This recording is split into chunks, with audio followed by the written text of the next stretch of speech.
Buenas tardes, amigos.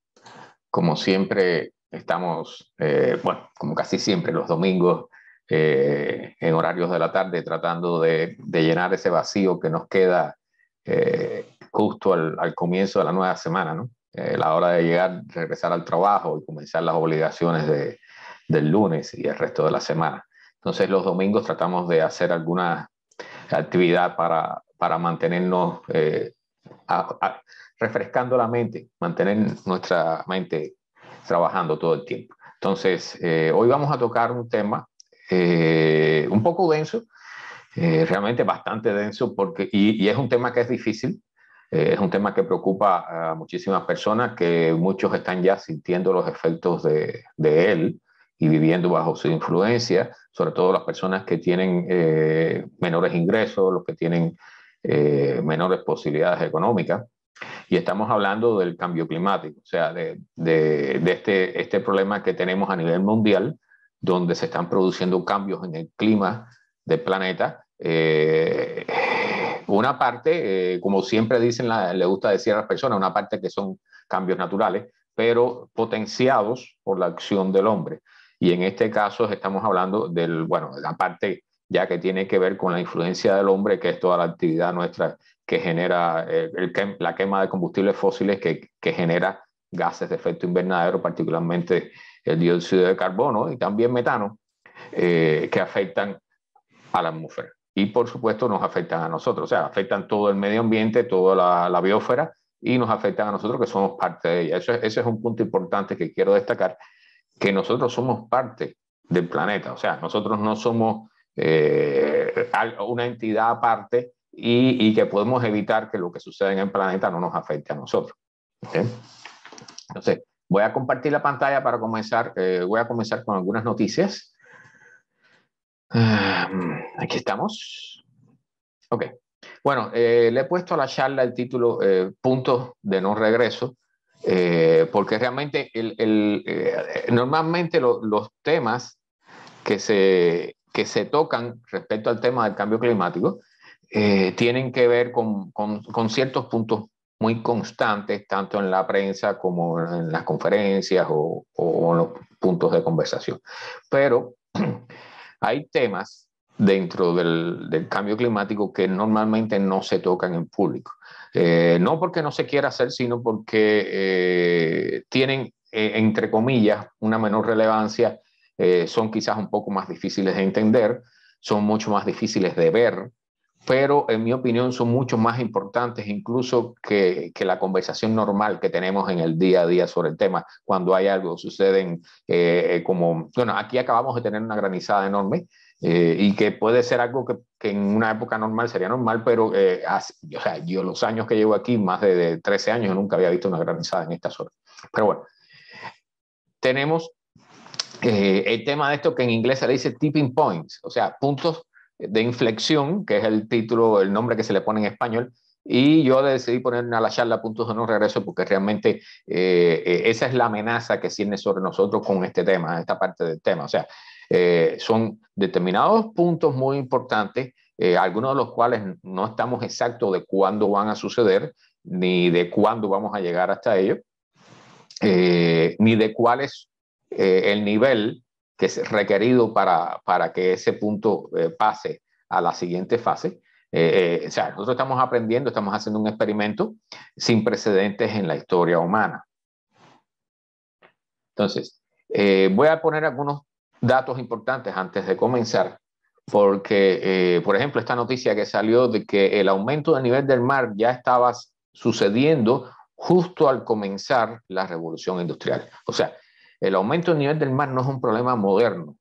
Estamos acabando de darnos cuenta, prácticamente hace unas semanas atrás, de que ya en 1863 existía un aumento del nivel del mar que era anormal, que estaba fuera de las oscilaciones normales de la naturaleza.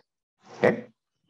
Entonces, este es un dato sumamente importante porque quiere decir que nuestra acción no está limitada a la parte moderna, sino que las personas que vivieron en esa época ya estaban influenciando al mundo y que lo que nosotros estamos recibiendo actualmente no viene solamente de la acción de nuestra propia generación o de una generación anterior de los años 70, de los años 50, sino del siglo pasado también. O sea, estamos hablando de que llevamos 200 años afectando al planeta.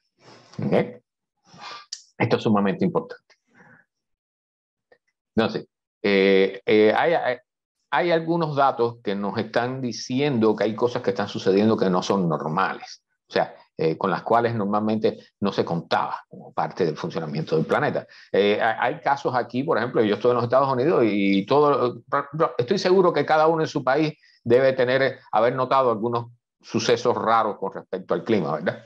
Y en este caso, la Antártida, los polos del planeta son de los puntos que más rápido se están calentando, particularmente el Ártico, el Polo Norte, pero la Antártida está bajo una ola de calor, porque esa es la forma que hay que llamarlo, procedente, lo que llaman un río atmosférico procedente de Australia, que Australia tiene problemas muy graves con el calentamiento también, y eso está afectando, ese río atmosférico está afectando a la Antártida. Entonces, hemos tenido noticias bastante graves y por eso me decidí a dar esta charla sobre zonas de hielo de la Antártida que están sobre el mar y que se están desbaratando en cuestión de 3 días, por ejemplo. Entonces, cosas que sucedían a lo largo de muchos años, incluso decenas de años, pues ahora estamos hablando de cosas que suceden en 3 días. Entonces, esta noticia lo que habla es sobre unas plantas con flores, de las cuales solo hay 2 especies en la Antártida, y que normalmente les resultaba muy difícil la supervivencia allí, y ahora están muy felices. O sea, en zonas, particularmente en la península, en zonas que están un poquitico alejadas del centro del continente, pues entonces comienzan a ser colonizadas por plantas con flores. O sea, están teniendo incluso, mencionan el último caso, el que está ahí abajo al final, de que el crecimiento es 10 veces superior a hace una década. O sea, están colonizando zonas bastante amplias de la Antártida. Y por supuesto, esto trae también preocupación con respecto a la fauna de la zona, los pingüinos, por ejemplo, qué va a suceder con ellos en la medida que se va, al igual que sucede con los osos polares en el hemisferio norte, ¿verdad? Entonces, les traigo unos fragmentos de un reporte que incluye a todas estas agencias que están ahí abajo, que todas son muy serias, por supuesto, y que la mayoría de las personas cuando hablan sobre el tema no tienen en cuenta ni buscan información en estas agencias, que es donde realmente está la información válida, en el caso de los Estados Unidos. Está la NASA incluida, y la NOAA, bueno, el Servicio Geológico de los Estados Unidos. Y lo que plantean ellos es que para el 2050, recuerden que estamos en el 2022, o sea, ya entramos en el siglo XXI y estamos bastante avanzados en el siglo XXI. Entonces, para el 2050, ya están hablando de que los cambios con respecto a las marejadas y al nivel del mar van a ser bien notables y bien diferentes a lo que tenemos hoy.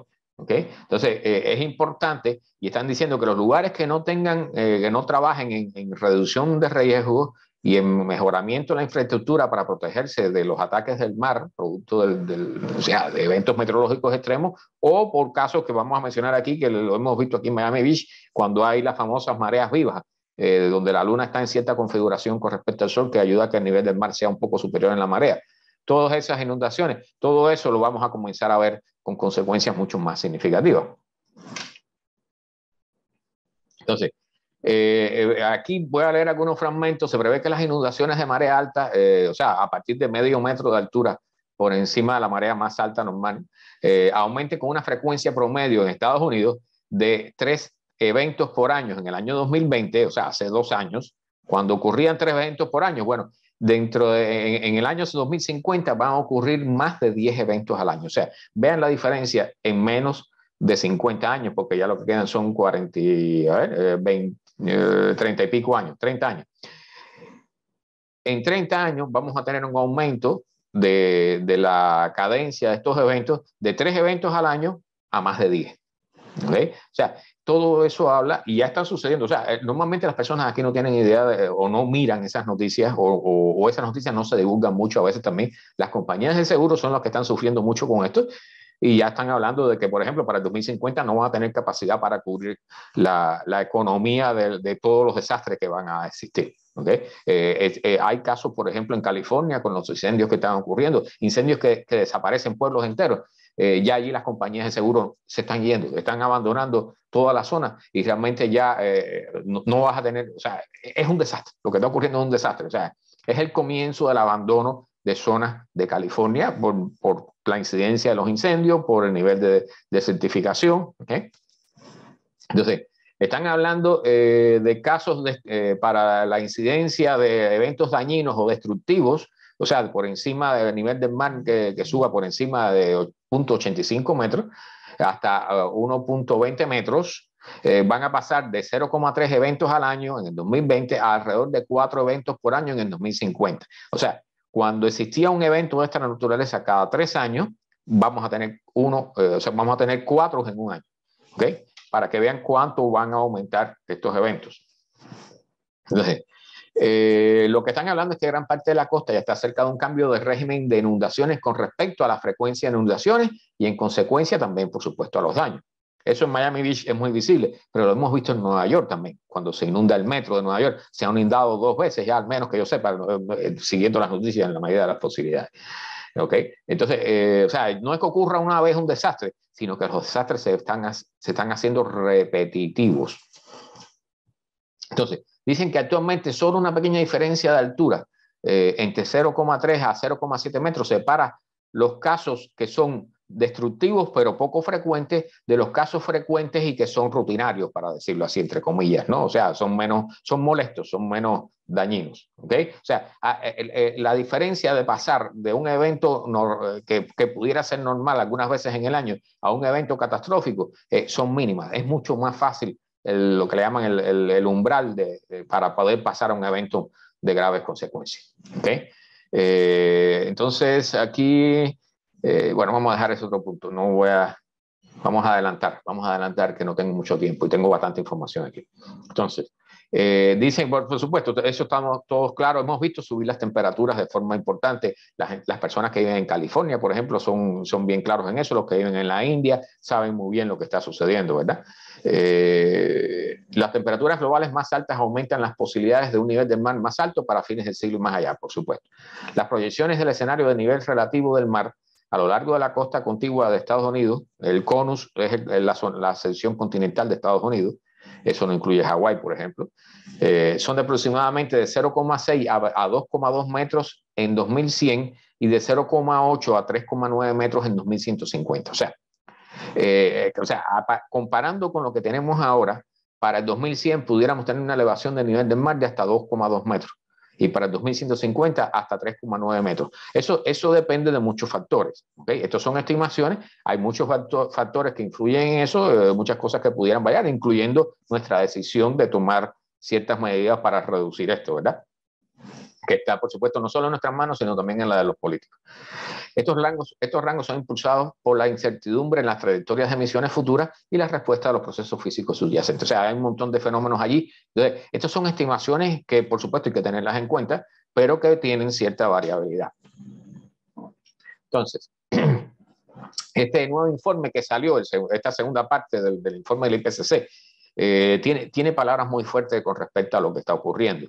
Y de los términos que se han usado, o sea, desde que significa la muerte desde la civilización, hasta que es un atlas del sufrimiento humano y una acusación condenatoria del liderazgo climático fallido. O sea, aquí está hablando dos cosas importantes. Una es que el liderazgo no ha sido suficiente ni ha tenido quizás la suficiente fuerza o suficiente interés para resolver este problema y enfrentarlo adecuadamente, y que esto va a ser un atlas de sufrimiento humano. O sea, este informe lo que narra con respecto al futuro, o sea, una parte que ya está sucediendo y con respecto al futuro, todo el sufrimiento que vamos a tener a nivel mundial con respecto a este tema. ¿Por qué? Porque el cambio climático lo que va a traer mayoritariamente es sufrimiento, o sea, incluyendo las personas que estamos en países desarrollados, y no es por dejar eso, o sea, las personas que están en África, por ejemplo, tienen sufrimiento ya. Tengo algunos casos aquí, algunos ejemplos que les traigo,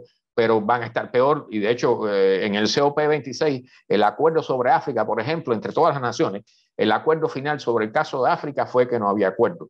Así que África, la han condenado oficialmente a muerte. ¿Okay? O sea, África no van a hacer nada con respecto a África, la van a dejar morir, van a extraer los recursos que le quedan y van a dejar que se mueran todas las personas que viven ahí. África va a terminar como un desierto. ¿Okay? Entonces, dice también que ya la mitad de la población mundial es muy vulnerable a los impactos del cambio climático con un aumento de 1,2 grados, que es más o menos donde estamos ahora. Por lo que la humanidad afrontará inmensas catástrofes con un calentamiento de 1,5 grados Celsius.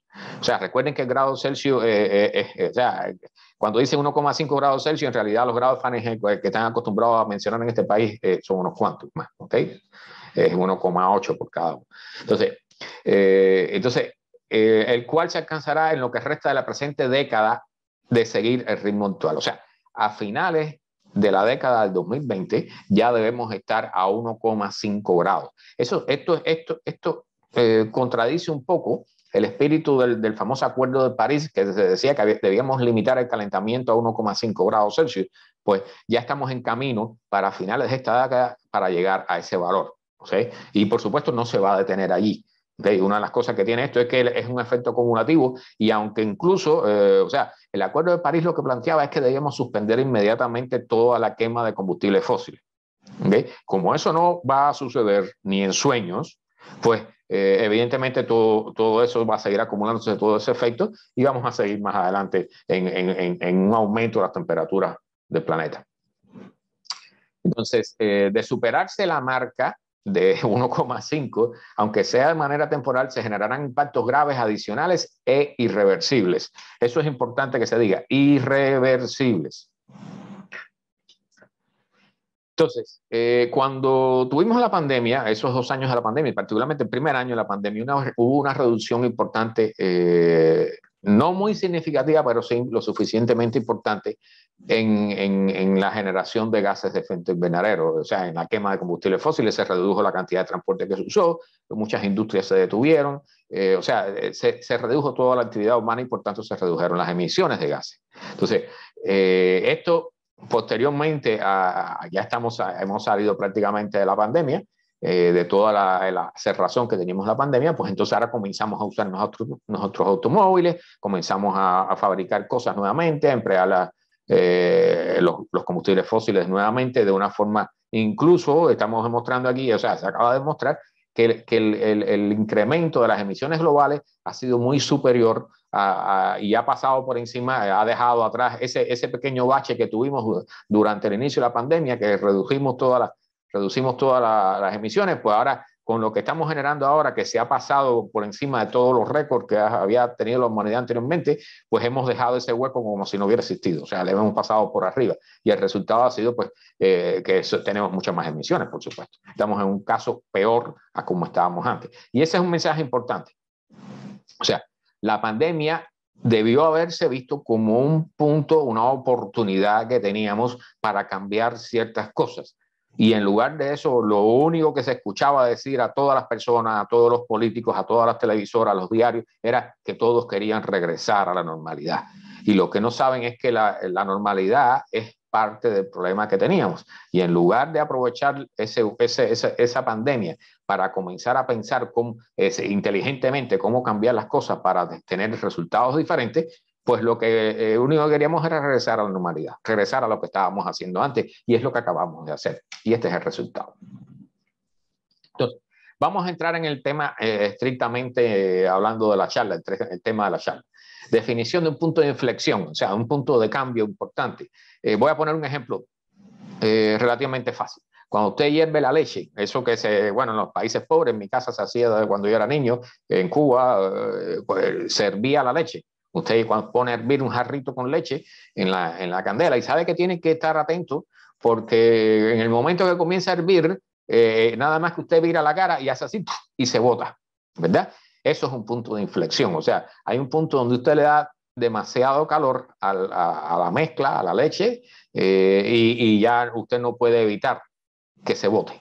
¿Okay? Eso es un punto de inflexión. Y aquí hay algunas definiciones. Técnicamente, un cambio climático abrupto ocurre cuando el sistema climático se ve obligado a cruzar un umbral, o sea, un punto determinado, desencadenando una transición a un nuevo estado a un ritmo determinado por el propio sistema climático más rápido que la causa. Otro ejemplo que les puedo poner para entender esta cosa que parece un poco complicada, es muy fácil. ¿Cómo se hace explotar, digamos, la dinamita?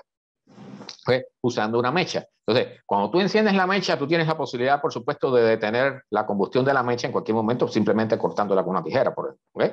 Pero una vez que la mecha, que la mecha llega adentro, cerca del detonador, ya allí no hay arreglo, o sea, ya va en camino a explotar y esa explosión va a ser inevitable. ¿Okay? Ese es un umbral, el cual una vez que se pasa ya tú no puedes evitar los resultados. Entonces, hay otra definición, después la estuvieron trabajando porque la anterior fue del reporte número 4, este es el 5. Definimos el cambio climático abrupto como un cambio a gran escala en el sistema climático, escuchen, a gran escala, o sea, estamos hablando a niveles planetarios. En un sistema climático que tiene lugar durante unas pocas décadas o menos en algunos años. Persiste o se prevé que persistirá durante al menos unas pocas décadas y provoca alteraciones sustanciales en los sistemas humanos y naturales. Lo que están diciendo aquí es que un cambio de este tipo, una vez que se produce, genera sufrimiento, para decirlo así. O sea, no solamente para los humanos. Recuerden que lo que estamos haciendo hoy conlleva incluyendo la sexta extinción masiva de la cual ya se habla. O sea, estamos extinguiendo millones de especies, estamos haciendo, bueno, barbaridades en el planeta, ¿verdad?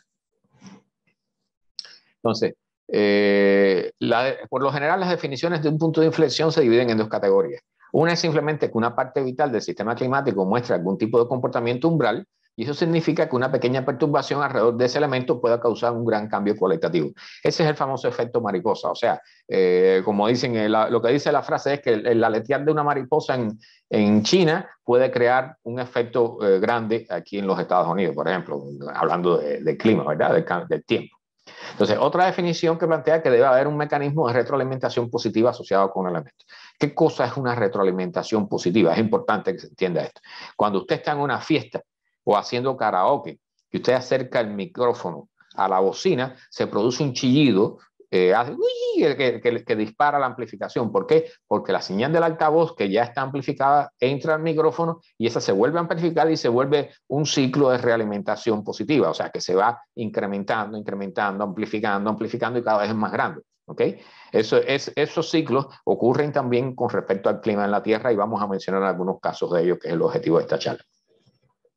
Lo que significa es esto, que hay algo que se refuerza a sí mismo y que también podría conducir a cambios irreversibles. En el caso del sistema con el amplificador, pues pudiera romperte la bocina o el amplificador, porque llegaría un momento en que no pudieran tener más soportar el nivel de potencia. Entonces, en algunos casos hay evidencia de que una vez que el sistema ha saltado a un estado diferente, si se elimina el forzamiento climático, o sea, la causa que lo está creando, el sistema climático no vuelve al estado original. Okay. O sea, lo que se está hablando es que son cambios irreversibles, sino que permanecen en su estado cambiado durante un tiempo considerable o incluso permanentemente. Son los casos, por ejemplo, de las glaciaciones. O sea, ha habido eventos en este planeta que han llevado a límites extremos las temperaturas, ¿verdad?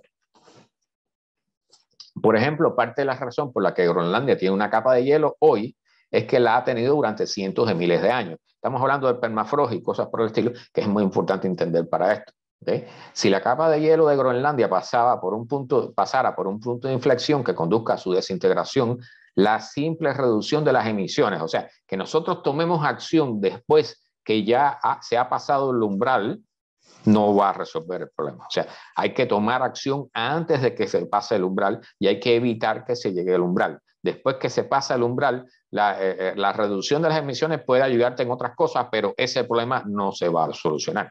Y lo que dice aquí es muy claro. O sea, para que una vez se pasa el umbral y Groenlandia pierde toda la capa de hielo, o la gran mayoría de ella, la única forma de que se pudiera restituir esa condición en Groenlandia es que hubiera otra edad de hielo. ¿Okay? O sea, realmente las condiciones para lograr eso que ha existido allí por miles de años, realmente han requerido de un cambio energético grande en el planeta. ¿Okay? Y nosotros estamos haciéndolo, pero en la dirección contraria. ¿Okay? Entonces, otros problemas que hay, que tiene que ver también con las famosas realimentaciones o los feedback, como le llaman en inglés, es de la famosa corriente que acá se conoce como el Gulf Stream, la corriente del Golfo en esta zona, pero que realmente es le llaman la cinta transportadora de energía por todo el planeta. Y el problema con esto es que una de las partes que mueven esta cinta transportadora es justo allá arriba en Groenlandia. A ver si el mouse, aquí estoy con el mouse, espero que lo puedan ver. Justo allí, al sur de Groenlandia, allí el agua que viene caliente, que calienta Europa, de hecho, sabe de paso, o sea, el clima en Europa es suave, gracias a esta corriente que trae el calor de los trópicos hasta allá arriba, pues allí el agua se enfría, se hace más densa, ¿okay? Y se hunde. Entonces viene por el fondo del Océano Atlántico y da toda esa vuelta por allá hasta el Pacífico y el Índico. Pero el problema está en que ese mecanismo que se basa en el cambio del peso o de la densidad del agua, ¿okay? Está siendo afectado. ¿Por qué?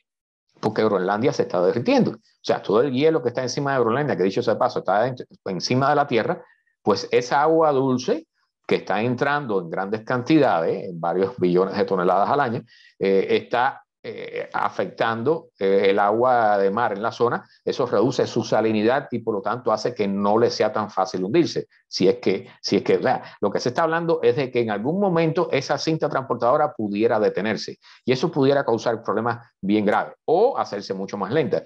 Hay cosas que, o sea, que nosotros no tenemos idea de lo que pudiera generar esto, pero sí tenemos algunas ideas. Por ejemplo, por supuesto, Europa se enfriaría al dejar de recibir calor del Ecuador, pero también esa acumulación de agua pudiera generar inundaciones en toda la costa, toda la costa este de los Estados Unidos. ¿Okay? O sea, no el hecho de que haya solamente tormentas, sino la simple acumulación de agua porque se detenga esa corriente pudiera incrementar el nivel del mar en la costa este de los Estados Unidos y por supuesto posiblemente también en África y Europa.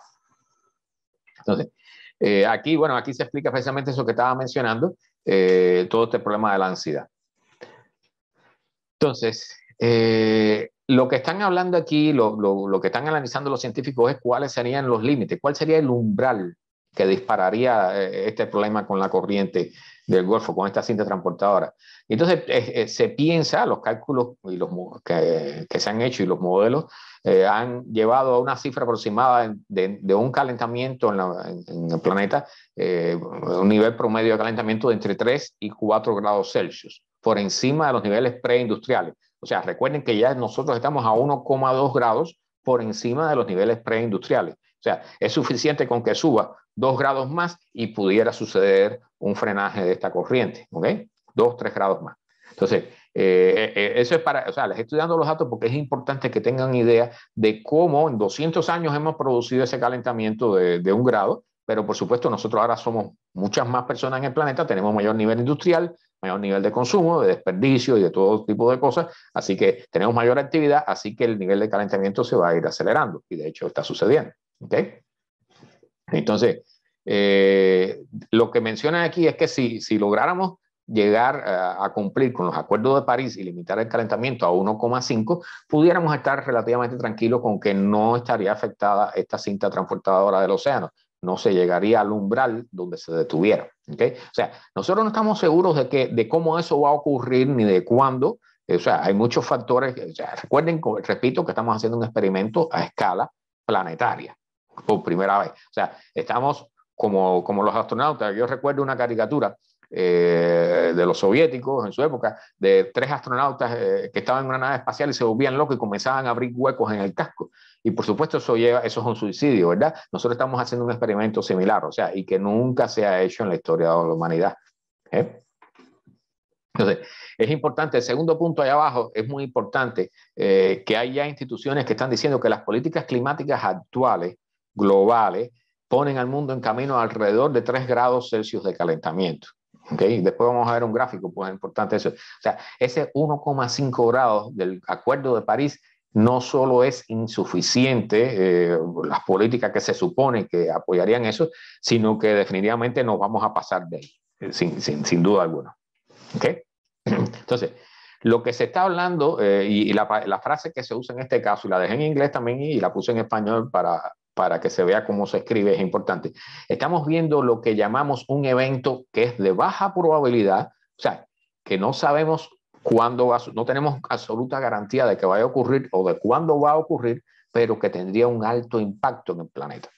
¿Okay? Y eso es importante. O sea, por ejemplo, aquí en Miami llevamos años sin sufrir un impacto directo de un huracán. Entonces, actualmente un huracán aquí en Miami hasta ahora ha sido un evento de baja probabilidad, pero que una vez que golpee es un evento de alto impacto, ¿verdad? Recuerden que hace unos 4 o 5 años atrás tuvimos un huracán que estuvo 3 días parado sobre las Bahamas. ¿Okay? Eso es un evento catastrófico. ¿Okay? Entonces, están hablando aquí, y estos son datos interesantes. AMOC es esta corriente, le llaman así en inglés, por las iniciales de las palabras que se usan para identificarla. Puede inducir, un colapso de esta corriente puede inducir interacciones causales como cambios en las características y en la forma en que sucede el evento del Niño, ¿okay? En el Pacífico. ¿Okay? Fíjese, o sea, cuán lejos podemos tener efectos por esto. Muerte regresiva de la selva amazónica, ¿okay? Si se detiene esta corriente, ¿okay? Y estas no son las únicas causas que pudieran llevar a ello, es una de las tantas. Reducción de la capa de hielo de la Antártida Occidental debido al efecto de balancín.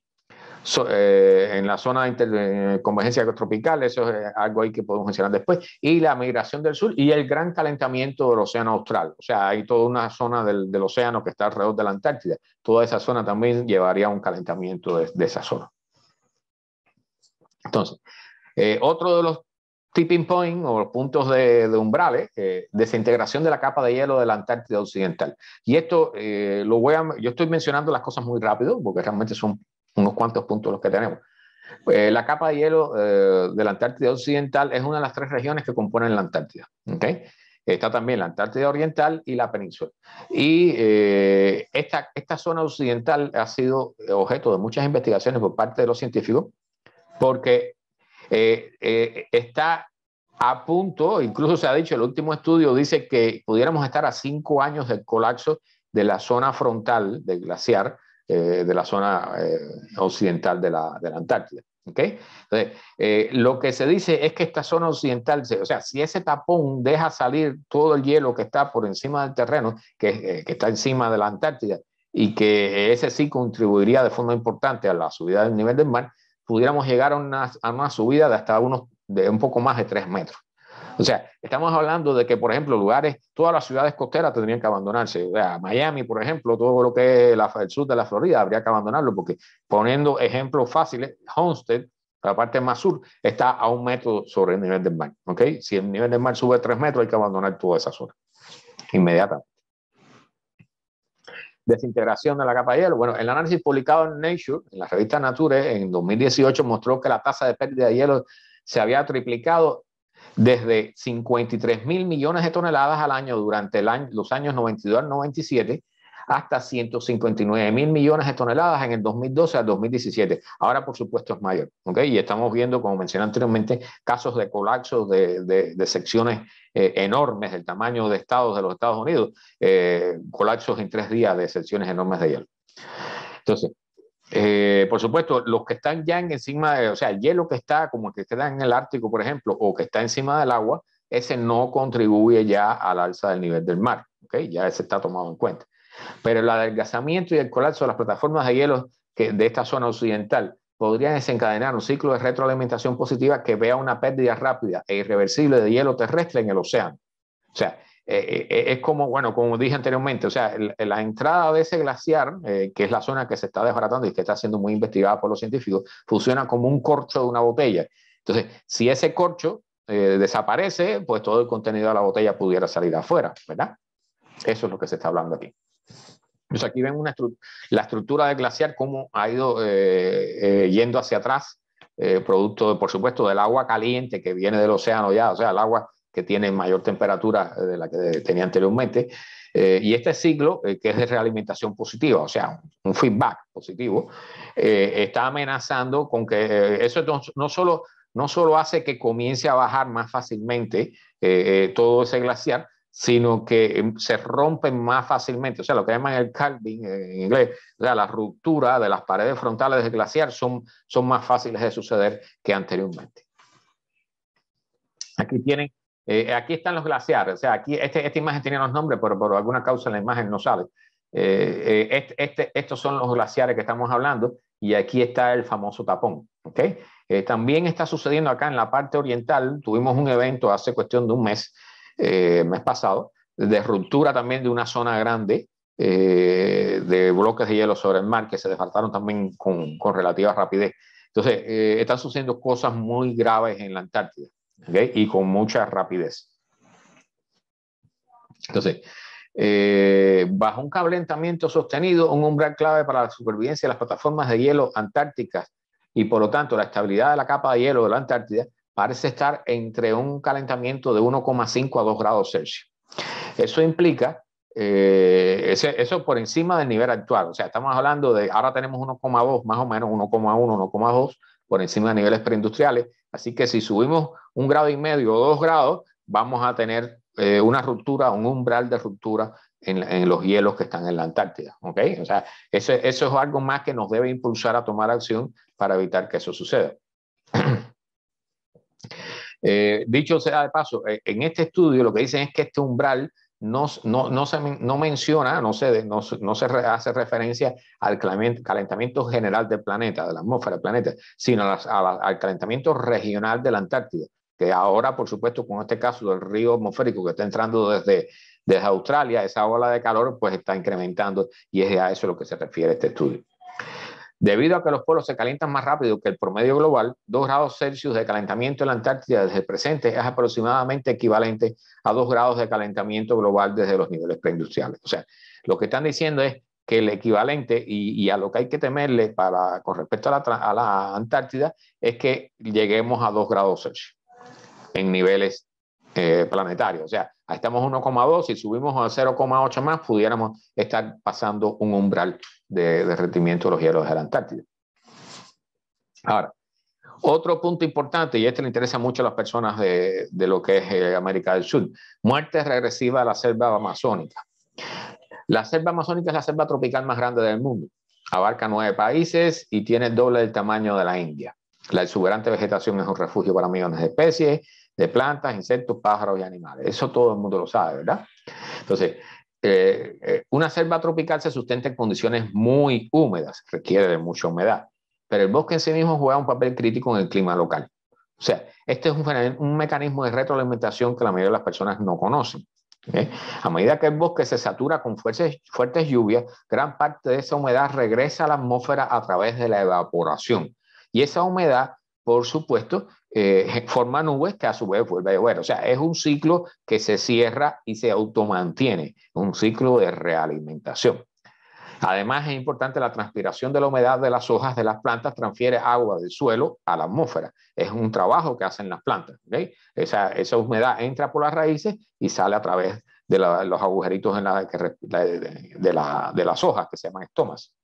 Estos dos procesos combinados se denominan evapotranspiración y estos procesos mantienen la atmósfera húmeda, pero también ayudan a impulsar la convección, o sea, ese movimiento del aire que sube, que en última instancia crea las nubes y, por supuesto, más lluvia.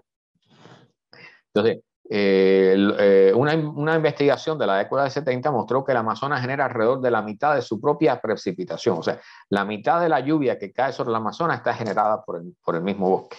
¿Okay? El resultado es que la reducción de la cantidad de lluvia o la cantidad de bosque puede cambiar el clima a un estado más seco que no puede soportar una selva tropical. O sea, aquí hay un punto de no regreso del cual estamos hablando ahora. Entonces, las 3 posibles causas. Primero es una disminución de las precipitaciones en respuesta al calentamiento del clima. O sea, el calentamiento del planeta pudiera generar una reducción de las lluvias en la zona del Amazonas. Las proyecciones del modelo sugieren que esto sería el resultado de patrones particulares de cambios en la temperatura de la superficie del mar, particularmente estamos hablando del Atlántico y también del Pacífico que está cerca. Pero hay mucha variación entre los modelos en cuanto a qué tan fuerte sería el impacto del Amazonas. El segundo es una propuesta de la transpiración reducida en respuesta a un CO2 más alto. O sea, hay una idea que los que niegan el cambio climático, el calentamiento global, dicen que el efecto de haber más CO2 debería aumentar la cantidad de plantas, ayudaría a que haya más plantas en el planeta. O sea, sería un efecto beneficioso. Entonces, lo que está haciendo bien claro este estudio aquí, voy a leer, los poros microscópicos en las hojas de las plantas que se abren menos ampliamente bajo el CO2 más alto, entonces las plantas pierden menos agua y menos transpiración significa que menos agua regresa a la atmósfera. Eso implica menos lluvia. O sea, lo que está diciendo es que cuando hay más CO2 No es un efecto neto de que va a ayudar a que haya más vegetación, porque le convenga más para su respiración, sino que reduce la transpiración de humedad y eso, por supuesto, cierra el ciclo del agua en los bosques, en la selva. La tercera causa sería el impacto directo de la deforestación. Y esto es muy importante. Menos árboles significan menos evapotranspiración y menos humedad en la atmósfera. ¿Okay? Cuando usted corta los árboles y siembra ahí cualquier cosa o pone vacas a comer césped, pues usted está reduciendo la cantidad de lluvia sobre la selva. Hay una determinada cantidad de secado que el Amazonas podría tolerar antes de que la selva tropical ya no pueda sostenerse a sí misma. O sea, antes de pasar el punto de umbral. Más allá de este punto, el bosque experimentaría una muerte regresiva generalizada y una transición a la sabana, un ecosistema más seco dominado por pastizales abiertos con pocos árboles. Eso la conocemos porque la vemos mucho, por ejemplo, en África, ¿okay? También la hay en ciertas zonas de Argentina y lugares por el estilo. Ocurre que las mismas simulaciones del modelo muestran que si el llamado efecto de fertilización del CO2, o sea, lo que mencionan estas personas que dicen que al haber más CO2 en la atmósfera debiera haber más plantas, como insumo básico para la fotosíntesis, cuando aumenta el CO2 atmosférico, teóricamente mejora la productividad de las plantas. Realmente existe y se expresa en la Amazonía. Entonces, si esto se expresara realmente en la Amazonía, sería bueno para contrarrestar los efectos negativos del aumento de la temperatura y la disminución de las precipitaciones, dejando el bosque básicamente como hubiera estado originalmente. El problema es que no tenemos evidencia experimental que demuestre la existencia, magnitud y duración de tal efecto de fertilización con respecto al aumento del CO2 en los trópicos. Si de hecho hay un umbral, ¿dónde podría estar? Se dice que 3 grados Celsius es el nivel más bajo de calentamiento que podría desencadenarlo, pero podría necesitar un calentamiento mayor. O sea, si la temperatura promedio sube 3 grados, pudiéramos estar en presencia de un umbral para el caso del Amazonas, por ejemplo. Muchos estudios demuestran que en ausencia de otros factores contribuyentes, o sea, hablando exclusivamente del calentamiento, 4 grados sería un punto de inflexión para la degradación de la sabana en la mayor parte de la Amazonía central, meridional y oriental. El clima posterior a la deforestación ya no será un clima muy húmedo como el Amazonas, se volvería más seco, tendría una estación seca mucho más larga, como las largas estaciones secas en la sabana de los trópicos en África, América del Sur y Asia. De hecho, sea de paso, estamos en medio de una sequía, o sea, no sé cómo estará ahora, pero hace un tiempo atrás había una sequía enorme, problemas con el río Paraná, con la reducción del flujo de agua y todo eso. Sin el calentamiento global, se podría alcanzar un punto de inflexión para la muerte regresiva del Amazonas si supera el 40% del área boscosa total en el Amazonas. O sea, si se elimina cerca del 40% de la superficie de la Amazonía, pudiéramos entrar en un punto de no regreso. Se estima que aproximadamente el 17% de la selva amazónica ha sido talada hasta el momento, 17%, principalmente para la ganadería y las plantaciones de soya. Si bien las tasas de deforestación se redujeron a principios del siglo XXI, se han recuperado recientemente. Todo el mundo sabe que con la nueva administración que ha habido en Brasil, pues bueno, todo esto se ha multiplicado. Teniendo en cuenta el cambio climático y el uso generalizado del fuego para limpiar el bosque, se acerca el punto de inflexión. Se estima que un punto de inflexión para que el sistema amazónico cambie a ecosistemas no forestales, o sea, que no sea una selva, en el este, sur y centro de la Amazonía se encuentra entre un 20 y un 25% de deforestación. Okay. Estamos en un 17%, estamos a punto de llegar al 20 o el 25% que, tomando en cuenta todos los factores que conocemos, pudieran ser el punto de inflexión para que la selva del Amazonas comenzara a autoextinguirse. Esto, dicho sea de paso, un científico dijo recientemente que esto podría suceder entre 15 y 20 años en el futuro. Estamos hablando, y fíjense la cifra, 2040. Los impactos de la pérdida de la selva amazónica se sentirían a nivel local y mundial. Además de ser una catástrofe ecológica para la vida silvestre, el daño socioeconómico a la región podría ascender entre 0,9 y hasta 3,6 billones de dólares en un periodo de 30 años. La evaporación reducida y la convección reducida alterarían la circulación atmosférica en todo el planeta. La muerte regresiva del Amazonas también dificultaría la lucha contra el cambio climático. La mayor liberación de CO2 en los incendios forestales y la muerte de los árboles aceleraría el aumento del CO2 y con la desaparición del bosque también habríamos perdido un importante sumidero de carbono. Recuerden que los árboles son acumuladores de carbono y que terminan enterrándolo en el suelo. ¿Okay?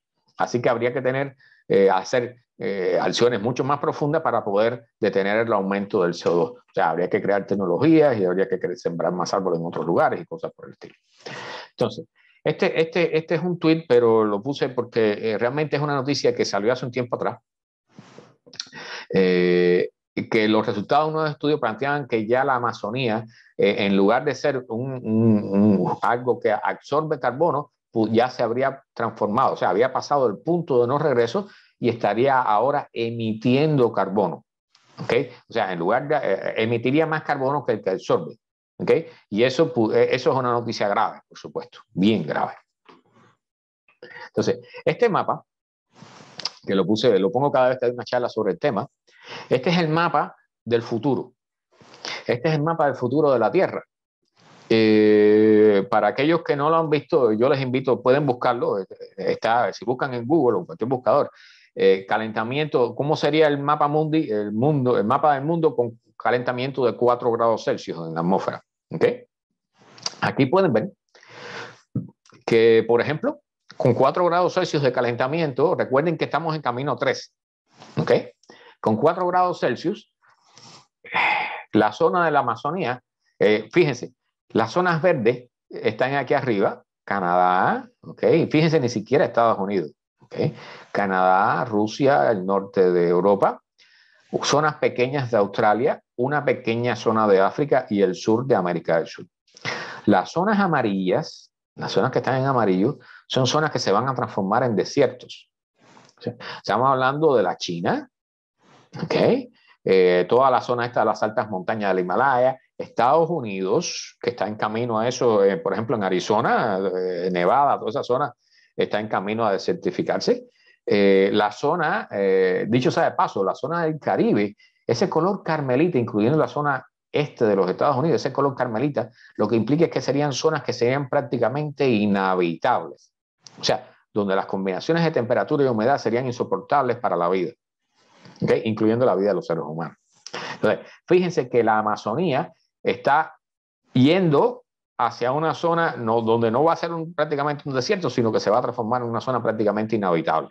África se va a transformar en un desierto y esto aquí, la isla de Tasmania,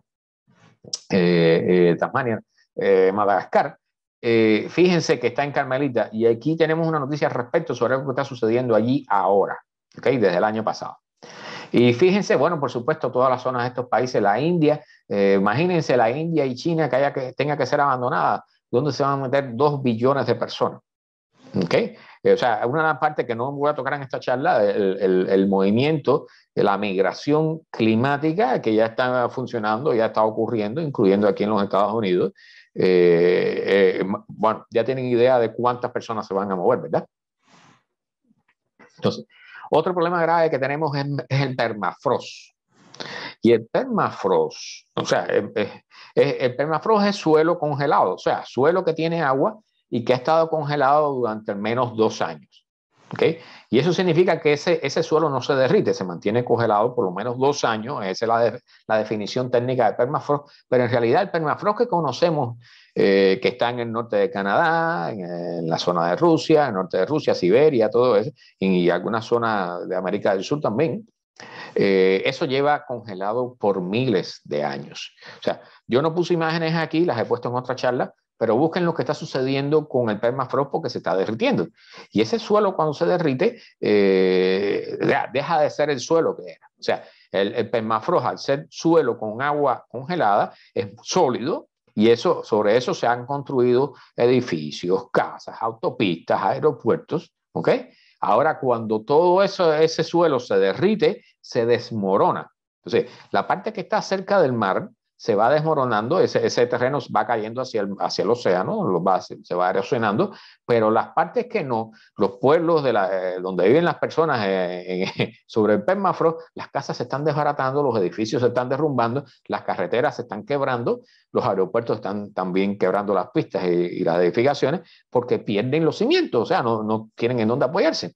Pero además están sucediendo otras cosas muy interesantes como los famosos huecos en la Siberia que explotan, o sea, acumulaciones de metano que de momento explotan y dejan unos huecos enormes donde se ven, bueno, de ahí se han extraído hasta mamut que estuvieron congelados por 10.000 años o más, ¿okay? Y virus enormes y cosas raras que no existen en la actualidad. Entonces, lo importante con respecto al permafrost es que cubre una cuarta parte de la Tierra que no tiene que ver con el clima frío, en el hemisferio norte, incluyendo grandes franjas de Siberia, Alaska, el norte de Canadá y la meseta tibetana. Y puede tener hasta 1 kilómetro de profundidad, o sea, de espesor. En el hemisferio sur, el permafrost se encuentra en partes de la Patagonia, en la Antártida y los Alpes del sur de Nueva Zelanda, y también los hay en secciones submarinas, que no sé si puse la noticia aquí, en el Océano Ártico, por ejemplo, hay zonas que están debajo del mar, en el fondo del mar, también hay permafrost, o sea, suelo marino congelado. Ahora, el problema con este suelo congelado es que no solo tiene suelo y agua congelada. O sea, allí hay un montón de carbono enterrado. O sea, muchos animales, plantas que murieron hace 10.000 años atrás, 12.000, 15.000 años atrás, se congelaron y nunca se llegaron a descomponer. ¿Ok? Entonces, cuando eso se comienza a derretir, entonces las bacterias comienzan a actuar y se comienza a descomponer toda esa materia orgánica. Y lo que dice, los cálculos que están haciendo los científicos dan que en el permafrost hay el doble de carbono que actualmente hay en la atmósfera de la Tierra. Si todo eso sale, va a ser una gran catástrofe. No se puede usar otra palabra. A medida que el clima se calienta, existe un riesgo creciente de que el permafrost se descongele. Y está, de hecho, descongelándose. Esto saca los microbios del suelo de la hibernación, lo que les permite descomponer el carbono orgánico, y este proceso libera CO2 y en menor medida metano. Por lo tanto, la descongelación a gran escala del permafrost tiene potencial de causar un mayor calentamiento climático. O sea, esto es un ciclo de realimentación positiva. ¿Okay? Cuando se derrite el hielo, pues ese hielo genera más carbono, que a su vez genera más calor, que ayuda a derretir más hielo. ¿Okay? Es un ciclo de realimentación positiva. Entonces, el informe del Ártico del 2019 de la Administración Oceánica y Atmosférica de Estados Unidos concluyó que la descongelación del permafrost en el Ártico podría estar liberando aproximadamente entre 300 y 600 millones de toneladas de carbono neto por año a la atmósfera. ¿Okay? Relacionadas con el permafrost están los hidratos de metano o clatratos. Esta es una sustancia parecida al hielo que se forma cuando el metano y el agua se combinan a bajas temperaturas y bajo cierta presión. Se encuentra casi exclusivamente bajo el lecho marino, en las plataformas continentales y áreas del lecho marino que rodean inmediatamente una masa de tierra, donde el mar es relativamente poco profundo en comparación con el océano abierto. Los hidratos de metano han sido fundamentales para las afirmaciones de los últimos años de una posible bomba de metano en el Ártico. O sea, la teoría que plantea que el calentamiento de los océanos podría derretir estos cristales de hielo liberando grandes cantidades de metano. El metano es un gas mucho más potente que el dióxido de carbono con respecto al efecto invernadero. ¿Okay? Entonces, esta idea de la bomba de metano está un poco en discusión, no está claro si va a suceder o no, puede ser que no suceda, puede ser que no tengamos suficientes datos al respecto, que es lo más probable, pero si esto sucede, pues sería un evento aún mucho más catastrófico que lo que ya está sucediendo y que sabemos que va a suceder en el futuro. Hace unos años, por ejemplo, los científicos identificaron una filtración generalizada de metano de los sedimentos del fondo marino en la costa de Svalbard, que dijeron que puede en parte ser impulsada por la desestabilización de los hidratos debido al calentamiento del océano. La investigación también sugirió que había depósitos de hidratos listos para liberar en la plataforma ártica de Siberia Oriental bajo el océano Ártico, que contenía hasta 1.400 billones de toneladas de carbono. El tamaño de esta estimación ha sido cuestionado por los científicos. Esto, como dije, está en discusión, pero, o sea, independientemente de la cantidad de toneladas que haya, definitivamente hay metano allí y hay suficiente carbono para hacernos daño. Otro de los ciclos de realimentación positiva que hay en el planeta es el problema de los arrecifes de coral, el blanqueamiento, la muerte de los arrecifes de coral, ¿verdad? El fenómeno que está en marcha es el calentamiento del océano y esas temperaturas matan a los corales. Entonces, por primera vez encontré una explicación relativamente clara sobre cómo sucedía esto, ¿ok? Y entonces, lo que ellos dicen, bueno, importante esta frase antes de mencionar aquello. Se espera que la concentración atmosférica de CO2 supere las 500 partes por millón pronto, o sea, estamos en camino a eso. Y lo estamos haciendo nosotros, o sea, no son volcanes ni nada por el estilo, somos nosotros, ¿ok? con nuestros automóviles, nuestras industrias, y que las temperaturas globales aumenten al menos 2 grados Celsius entre 2050 y 2100. Valores que superan significativamente los de al menos los últimos 420.000 años, que ha sido durante los cuales la mayoría de los organismos marinos existentes evolucionaron. O sea, lo que está diciendo este mensaje es que las temperaturas que están cambiando en el planeta están totalmente fuera del rango de la evolución de los organismos que existen actualmente. Y esa es una de las causas por las que los corales están sufriendo. ¿Okay? Los eventos de blanqueamiento masivo de arrecifes de coral se han vuelto 5 veces más comunes en todo el mundo durante los últimos 40 años. El primer evento global de blanqueamiento masivo se registró en el 98 y a este le siguieron el segundo y el tercero en el 2010 y en 2014 al 17, respectivamente. Estos eventos fueron causados por olas de calor marina, periodos prolongados de temperaturas inusualmente altas que fueron impulsadas por el calentamiento causado por el hombre y por el evento del Niño en el Pacífico. Entonces, aquí ven, esos puntitos son donde están los eventos de blanqueamiento de corales. ¿Okay? Esos puntitos, particularmente esos puntitos morados, son los que señalan los puntos más graves. Entonces, el estrés térmico no es la única amenaza para los arrecifes de coral.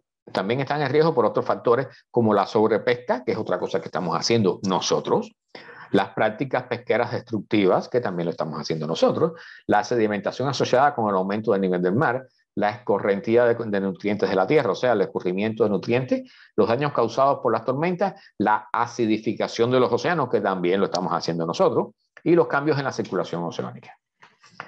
Ya estamos viendo un blanqueamiento severo en todo el mundo y el reciente evento global de blanqueamiento fue en el 2017, fue devastador para muchos arrecifes. Por ejemplo, la Gran Barrera de Coral perdió la mitad de sus corales en solo 2 años. Entonces, a pesar de cubrir menos del 0,1% del suelo oceánico, los arrecifes albergan más de una cuarta parte de todas las especies de peces marinos. O sea, son lugares pequeños, ocupan una superficie muy pequeña, pero tienen una gran importancia biológica y económica. Y digo económica no porque sea sumamente importante para la naturaleza, pero es la única forma en que las personas entienden que hay problemas graves cuando dicen que hay problemas con la economía. Bueno, los arrecifes de coral también sostienen directamente a más de 500 millones de personas en todo el mundo, que dependen de ellos para su subsistencia diaria, principalmente los países pobres, ¿verdad? Con la pesca. Yo estoy leyendo de paso los saludos que están dando y los que están escuchando. ¿Okay? Gracias a Rocky por estar en la sintonía, Mariano Rock también por estar en sintonía y por dejar su saludo. Entonces, hay cosas que las personas nunca han escuchado. O sea, nosotros sabemos por la escuela que existe el monzón en la India y zonas del Océano Índico, ¿verdad? Y la India particularmente recibe el 70% de su precipitación anual, de las lluvias anuales, durante la temporada de los monzones. Para algunas áreas del oeste y centro de la India representa hasta el 90% del agua que reciben de las lluvias. Entonces, estas lluvias son cruciales para el sector agrícola de la India, que representa aproximadamente una sexta parte de la economía de la India y emplea aproximadamente la mitad de los 1.300 millones de habitantes del país. La transición a la temporada de lluvias llega cuando el sol se desplaza hacia el norte, o sea, por efecto de la inclinación del eje de la Tierra, en la primavera y principios del verano. Se calientan más rápidamente el suelo que los océanos y por tanto hay una corriente de aire que va hacia tierra transportando una gran cantidad de humedad. El contraste en el calentamiento entre la tierra y el océano provoca un gradiente de presión que impulsa los vientos con gran humedad. ¿Okay? Y eso es lo que genera el monzón. Cualquier cosa que altere el gradiente de temperatura norte-sur o la cantidad de humedad evaporada del océano podría cambiar las lluvias monzónicas. Recuerden del mapa que les mostré, que decía que la India se iba a transformar en un desierto. Bueno, dado que las áreas terrestres se calientan más rápido que los océanos, se puede esperar un fortalecimiento de este gradiente de presión y el propio monzón, haciendo que haya mayor cantidad de lluvias. ¿Okay? Además, como una atmósfera más cálida puede contener más humedad, esto también puede resultar en aumentos modestos de las precipitaciones. Sin embargo, un estudio de revisión en 2012 concluye que la evidencia de tales tendencias en las observaciones no es convincente. O sea, la idea de que puedan aumentar las lluvias producto del calentamiento global no es convincente para los científicos. Si bien el registro observado de la fuerza del monzón indio muestra mucha variabilidad, o sea, estacional, sugiere una tendencia negativa desde 1950. O sea, que se ha ido reduciendo la cantidad de lluvia desde los años 1950. O sea, recuerden que el clima, el concepto de clima y tiempo no son la misma cosa. O sea, el tiempo es lo que vemos en el día a día, el tiempo meteorológico, y el clima son variaciones de largas, o sea, de decenas, cientos y miles de años. ¿Okay? Una causa potencial podría ser la contaminación del aire, de la reducción de lluvias, pudiera ser la contaminación del aire de la propia India y de la región en general. La contaminación del aire se presenta en varias formas, pero la mayor se presenta en forma de compuestos de azufre que los generamos con nuestros automóviles y nuestras industrias por la quema de combustibles fósiles. ¿Okay? Por ejemplo, emisiones de dióxido de azufre de la industria del transporte que forman sulfatos en la atmósfera. Y estos reflejan el calor procedente del sol hacia afuera, hacia el espacio, y por lo tanto las temperaturas allí no tendrían tanta influencia. Esta contaminación enfriaría preferentemente la región del hemisferio norte sobre Eurasia con relación con el Ecuador o el sur del Océano Índico, donde no hay emisiones contaminantes. Algunos artículos han sugerido la posibilidad de cambios más abruptos en el monzón indio. Un estudio del 2005, por ejemplo, usó un modelo simple para identificar la posibilidad de que el monzón tenga dos estados estables.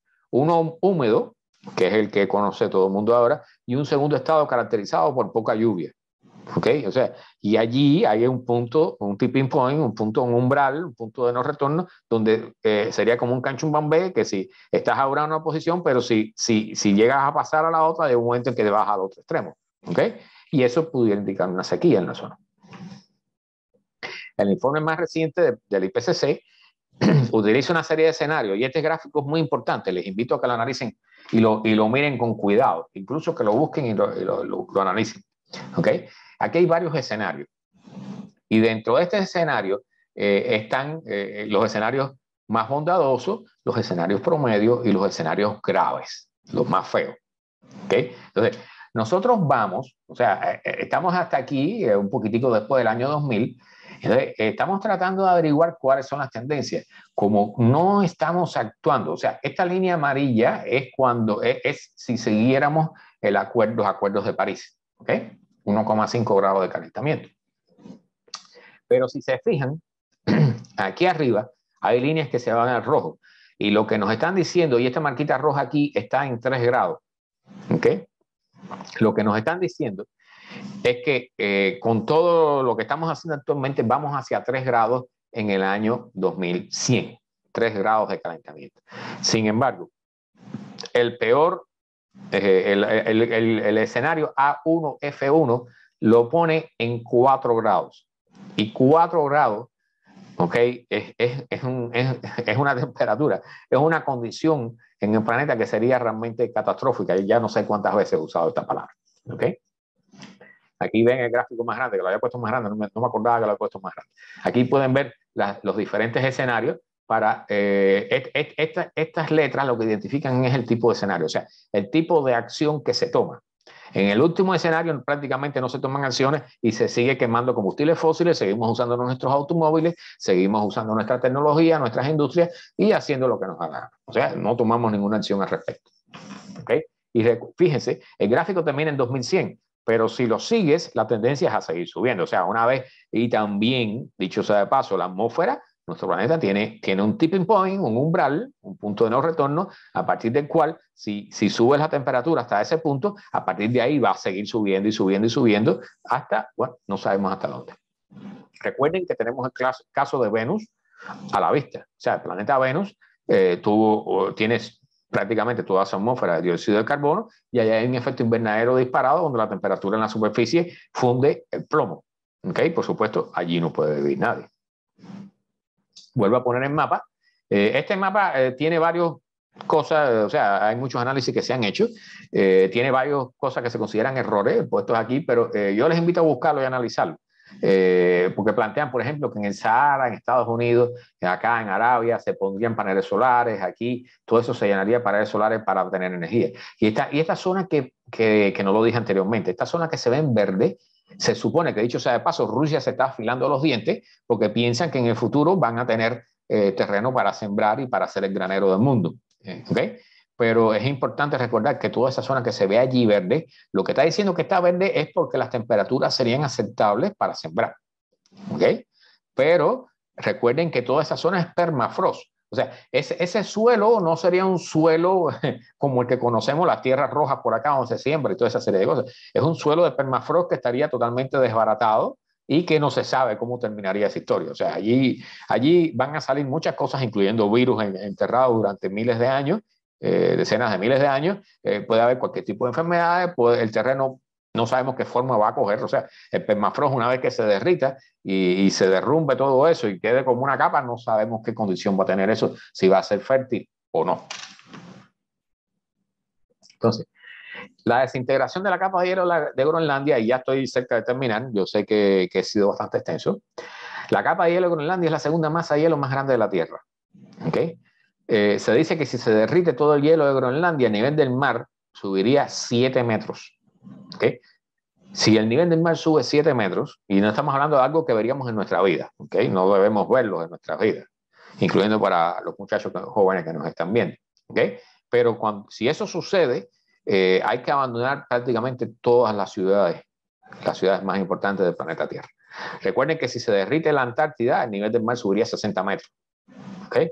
O sea, la geografía de la Tierra va a cambiar en los próximos años. O sea, independientemente de cuán rápido se produce este efecto. Recuerden que solamente el agua cuando se calienta se dilata, ¿verdad? Solamente por el calentamiento del mar, del océano, el nivel del mar ha subido 3 milímetros y está subiendo 3 milímetros cada año. ¿Okay? Entonces, aquí hay algo muy interesante que es la línea de nieve, un concepto que plantean que, la cantidad de nieve, que dicho sea de paso, en Groenlandia no solo está cayendo nieve, ya está lloviendo. Y la lluvia, cuando cae el agua en forma líquida, ayuda a derretir el hielo que hay en la Antártida, en Groenlandia. ¿Okay? Entonces, en Groenlandia hay un fenómeno sumamente curioso. La nieve es algo, como es muy blanca, ayuda a reflejar mucho la luz del sol y ayuda a evitar que se derrita el hielo.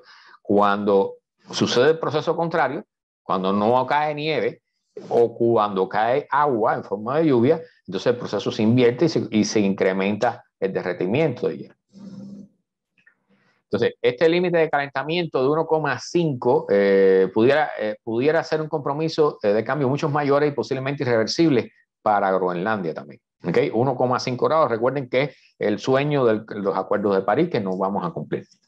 Los estudios más recientes sugieren que el umbral donde la nieve que cae no tiene capacidad de reponer derretimiento se sitúa entre 0,8 y 3 grados, con un promedio entre 1,6. O sea, ya a partir de un calentamiento de 1,6, o sea, estamos hablando quizás en los próximos 5 años, 8 años, ya Groenlandia no tenía capacidad para restituir el hielo que pierde por derretimiento mediante el incremento de la nieve, ¿no? Que les da la nieve.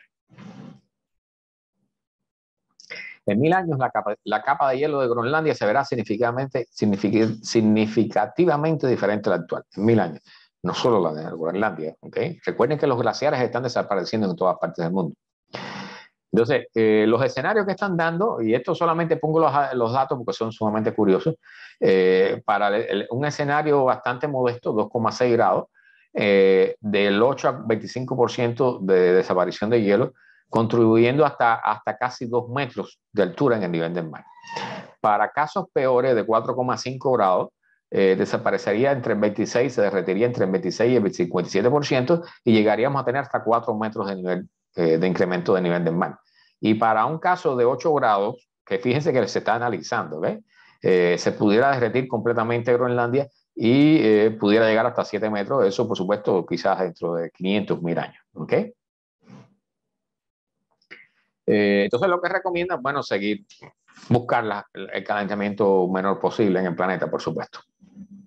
Aquí tienen las imágenes de cómo pudiera lucir Groenlandia bajo ese efecto y recuerden que esto es un proceso que pudiera durar cientos de años, ¿ok? Por suerte. Entonces, el cambio de bosque boreal. El bosque boreal son pinos, son cosas parecidas, son coníferas, que están en zonas cercanas al sur del permafrost, en lo que le llaman la taiga rusa, por ejemplo, y aquí también en Canadá. Y ese es otro tipo de sufrimiento que estamos creando en el planeta. En este caso, este gráfico lo explica. Dicho sea de paso, los insectos, los animales y las plantas también, los árboles, se están moviendo hacia el norte porque le están huyendo del calor, se están ajustando a temperaturas más templadas. ¿Okay? Eso es un efecto que está ocurriendo ya a nivel planetario. ¿Okay? Y entonces este gráfico explica cómo pudiera ser todo ese efecto. Por supuesto, todos sabemos que un síntoma grave es que en Siberia estamos teniendo incendios, ¿ok? Y eso es parte del proceso del movimiento. Dicho sea de paso, hay árboles que se han adaptado a regar sus semillas usando los incendios como ayuda. Pero, por supuesto, esos son incendios que son provocados por rayos y que ocurren una vez cada 5 o 10 años o más. Sin embargo, los incendios ahora son anuales y los árboles que están preparados para soportar incendios no soportan un incendio una vez al año. Entonces, uno de los problemas graves que está sucediendo con los árboles es ese. ¿Okay? O sea, estamos destruyendo una parte y los otros, los que quedan, pues están moviéndose hacia el norte. De hecho, sea de paso, ahí los terrenos no son iguales. Recuerden que es permafrost derretido. Están hablando de los lagos y todas esas cosas porque el terreno cambia inmediatamente cuando se derrite. ¿Okay? O sea, hay problemas muy serios actuando allí. No voy a entrar a profundidad. Entonces, hablan sobre la frecuencia y la gravedad de los incendios, que todos estamos al tanto de esas noticias. Cada vez que llega el verano en Siberia hay incendios. ¿Okay? Entonces, el bosque se va a ir expandiendo hacia el norte. Vamos a ver hasta dónde, porque recuerden que, por ejemplo, el caso de los osos polares están yendo hacia el sur, pero allí están los osos grizzly y hay temperaturas que ellos no soportan, entonces hay efectos graves que estamos creando. Entonces, una gran degradación del permafrost significa mucho más carbono emitido a la atmósfera, lo que tendría un efecto de aumentar el ciclo de calentamiento. Sabemos por la literatura paleoclimática que la migración de bosques y arbustos altos hacia el norte es una retroalimentación importante del sistema terrestre, principalmente debido a la superficie oscurecida. O sea, la superficie que pierde nieve deja de reflejar la luz del sol y se calienta más. ¿Okay? O sea, el terreno carmelita oscuro calienta, absorbe más calor, ¿verdad? Entonces, ya estamos terminando, algunas retroalimentaciones que no mencioné: el cierre de la formación de agua del fondo antártico, pérdidas de glaciares alpinos. Los glaciares de las montañas han sido fuentes de agua potable para pueblos y ciudades que están en los bordes de las montañas o de las cordilleras. Y esas ciudades se van a tener que ir de allí. O sea, las personas que viven en esos lugares, una vez que los glaciares se extingan y se derritan, pues se quedan sin agua. Así que esas personas, esa es otra parte de la migración climática que estamos hablando, van hacia las ciudades grandes y por supuesto son personas que no tienen grandes recursos, así que se van a incrementar el cinturón de pobreza alrededor de la ciudad. Un agujero inducido por el cambio climático en la capa de ozono sobre el Ártico, anoxia oceánica. Esto está sucediendo aquí, por ejemplo, en el oeste de los Estados Unidos, donde el agua, cuando se calienta y llega a determinado nivel, genera algas y toda una serie de fenómenos que reducen la cantidad de oxígeno en el agua. Así que se crean grandes zonas donde todo el mundo muere, todos los peces y el plancton, todo el mundo, todo el que necesita el oxígeno, muere. Cambio en la frecuencia y fuerza de los eventos del Niño. Y otro ejemplo que se cita a menudo es la disminución del hielo marino del Ártico. O sea, un fenómeno que se menciona como realimentación es que el hielo en el Ártico, al reducirse, lo que queda al descubierto es agua oscura que absorbe mejor el calor del sol. Así que ese calor derrite más hielo y así es un proceso que se amplifica. De todas formas, hay discusión entre los científicos respecto a ese tema y no hay nada definido exactamente, concienzudamente a nivel científico, pero es interesante analizarlo y estar al tanto. El rápido derretimiento de Groenlandia y una mayor desaceleración de la corriente del Golfo podrían desestabilizar el monzón de África Occidental. Recuerden, lo que parece una cosa tan sencilla como la corriente de esta oceánica tiene influencia en todas partes del planeta. Entonces, desestabilizaría el monzón de África Occidental, que es importante para las personas que viven allí, es prácticamente su única fuente de agua, provocando una sequía en la región africana del Sahel. Pudiera secar el Amazonas, como ya dijimos, interrumpir el monzón de Asia Oriental y hacer que se acumule calor en el océano Antártico. ¿Okay? Entonces, estas son 2 o 3 noticias que marqué. Les dije que iba a hablar de Madagascar. Bueno, Madagascar, hay personas allí que están, llevan más de un año, muriendo de hambre o, en el mejor de los casos, comiendo langostas, esos insectos que vuelan. O sea, langosta no me refiero a la langosta que está en la playa o en las rocas aquí y que es muy rica de comer, ¿verdad? Estoy hablando de las langostas que vuelan y que se comen los sembrados. Pues lo único que tienen para comer esas personas son langostas, esos insectos, ¿ok? Y con suerte encuentran agua para tomar, ¿ok? Entonces, recuerden que Madagascar estaba en Carmelita. Bueno, Madagascar está condenada a muerte, ¿ok? O sea, todas las personas que están allí están condenadas a muerte tarde o temprano, lamentablemente. Entonces, este es un titular de un popular sitio de noticias que dice: el mundo está en camino a un calentamiento de 3 grados Celsius en este siglo. ¿Qué significa esto? Pues bueno, las líneas costeras se nos van a ser totalmente diferentes, van a cambiar.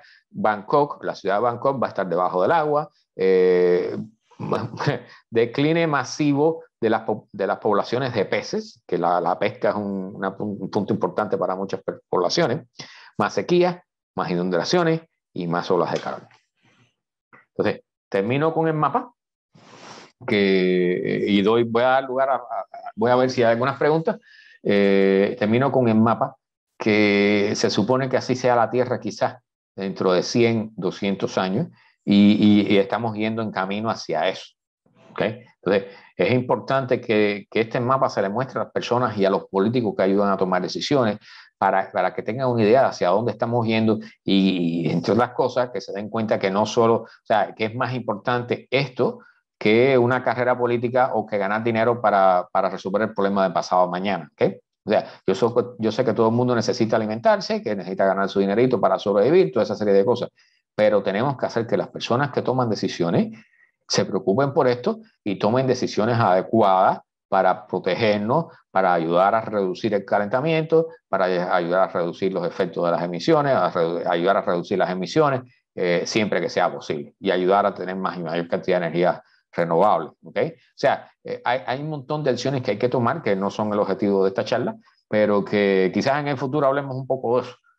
Voy a pensar en una charla al respecto, porque realmente, o sea, las personas, la mayoría de las personas no tienen idea o les resulta difícil encontrar la información sobre qué acciones tomar. Y algunos piensan que las acciones más importantes son las que tú puedes hacer en tu casa. Y sin embargo, es más importante, y lo digo bien claro, una acción que tú tomas, aunque sea a lo largo de toda tu vida, equivale solamente a 1 segundo de emisiones de toda la industria a nivel global. O sea, es más importante que un político tome decisiones sobre la industria y las emisiones en toda una nación a que tú tomes acción con respecto a ti individualmente. ¿Sí? O sea, es importante que todos hagamos acciones al respecto, pero es muy importante que nos enfoquemos en las personas que toman decisiones, que son los que realmente pueden hacer cambios importantes en el planeta, en la sociedad humana y en el futuro del planeta. Entonces, voy a revisar a ver si hay algunas preguntas. Gracias a todos los que han estado presentes. Saludos a Mariano Rock Solís, a Rocky, bueno, saludos. Tengo aquí saludos desde Ecuador. Carlos Andrade, gracias por estar acá en el Zoom. Y nada, veo que no hay, bueno, me imagino que no hay muchas preguntas. O sea, el contenido que hay aquí no es muy bonito, no es muy placentero escucharlo, pero es importante que aprendamos y que pongamos los pies en la tierra. El objetivo de esto no es asustar, sino informar. O sea, que sepamos que el futuro depende de lo que nosotros hagamos hoy. Hay cosas que ya debimos haber hecho ayer, hace 1 año atrás, 10 años atrás, pero que si no se han hecho, es hora de que las hagamos ahora. ¿Okay? Recuerden, repito, es importante actuar sobre los que toman decisiones, sobre los políticos, sobre los jefes, directores, las personas que tienen cargos importantes y que pueden crear un efecto importante en la sociedad. ¿Okay? Entonces, sin más, creo que doy por terminada. Voy a sacar, recuerden buscar este mapa y analizarlo. O sea, hay cosas que criticar allí y hay cosas por aprender. ¿Okay? Hay varios mapas así, hay algunos que están más escritos, tienen más leyendas, otros menos, pero que pueden enseñarnos unas cuantas cosas al respecto. ¿Okay? Entonces, vamos a ir terminando esta transmisión. Muchas gracias a los que han estado presentes. Recuerden que pueden incluso dejarnos algunas preguntas por el Facebook y yo las trataré de estar respondiendo lo antes posible. ¿Okay? Muchas gracias a todos por estar. Nos vemos. Mira, Alejandro Zimmerman, solo comentar que a cada cambio de fase se genera un nuevo equilibrio. Bueno, sí, cierto también. Ojalá que podamos conseguir un equilibrio que favorezca a todos, ¿verdad? Que nos ayude a todos. Entonces, nada, muchas gracias por estar y nos vemos en un próximo encuentro. Chao.